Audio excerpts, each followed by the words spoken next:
Hello, so this is going to be a video that a few people requested, which was what are some good beginner gas masks that look cool for collectors, not necessarily ones that you want to wear to be practical, but just ones that look cool just for a collection standpoint, that are relatively cheap if you wanted to start getting into collecting masks rather than, spending a lot of money on it in case you don't end up liking them. So I'll first show the ones that are on the Soviet display board because a lot of these are quite cheap. So Soviet GP5 on the far left, that being the cheapest, one of the cheapest masks you can buy full stop due to how mass produced it was. Then there's a PDF children's mask, or PDFD. There's a PTM1 there, that's not actually a gas mask, it's a dust respirator, but it's a cool looking thing, and again, some of these are about $10, £10 at the moment. Then you've got a Y2K mask, also known as the P2 or U2K, two variants of that on there. That's again, relatively cheap, that's just a dust particulate mask. GP4 gas mask, generally they're a bit more expensive than GP5s, but they're an interesting looking design.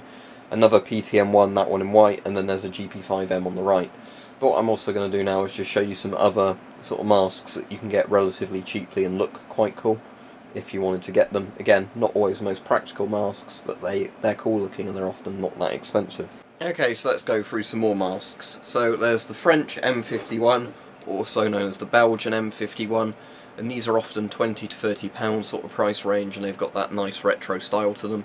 They're basically a rip-off of the T35 Italian gas mask, but with sort of more modern straps on them.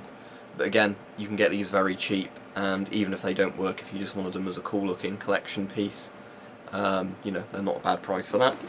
So as I said, all the masks in this video I'm going to try and keep to ones that you can generally find fairly cheaply, although prices will change all the time. Here's a Finnish M61. This was the first ever mask I owned, the Finnish M61 V2, and this is actually quite a comfortable mask. It's in 60mm NATO, not 40mm, so an outdated filter cartridge type, but it's based on the US M9A1, basically an improved M9A1, and yeah, overall a very weird looking mask with a big nose on it, which is for the TSO tubes and the oral nasal cup. But yeah, it's a good mask, comfortable mask, and it's cheap, more importantly. And another one I'm going to show you in this video is the Hungarian M76 or 76M, and this is basically very similar looking to the old German World War II masks, like the GM30. It's obviously not a GM30, it is slightly different, but you've got sort of a suede-y kind of leathery stuff inside it, sort of maybe it's rubber, and then on the outside you've got this sort of stocking neck kind of gorse or sort of canvas coating to it, with sort of good old retro glass eyepieces on there that are crimped on. So yeah, this is an interesting looking mask.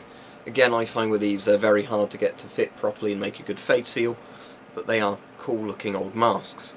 You can also get lots of cheek filter masks relatively cheaply. Again, cheek filter masks I don't really like, but for a visual standpoint they're quite cool, because the point of this video is more people saying what would be good masks to start a collection off that aren't necessarily just people saying get a GP5, get a GP5. Polish MC1 and Czech CM3 masks are also quite cheap often on UK eBay.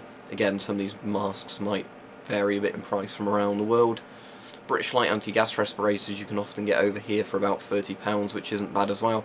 So there's lots of different options, but I think this video's at least covered some various different looking masks for people who might say, oh, that looks cool, I want to get one like that.